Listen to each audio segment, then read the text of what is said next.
Hey guys, welcome back to How Logical, and in this video I'm going to show you how to cancel your bookings in Agoda. So without any further ado, let's dive right into this exciting video. Now, in order to cancel your bookings in Agoda, you just simply have to open this Agoda application into your phone at first. Just simply open the application, and then after opening the application, you will get to see this homepage at first. Now, into here you just simply have to tap into this my trips option, and after tapping into my trips it will show this type of interface into here.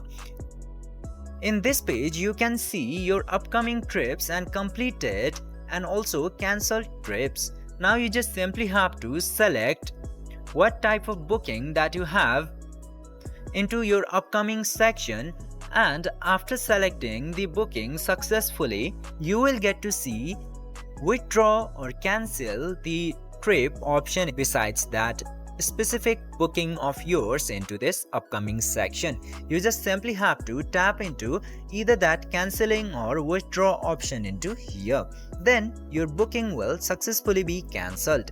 I hope this video was helpful for you. If yes, don't forget to like, share and subscribe to the channel to never miss another update. Thank you for watching the video.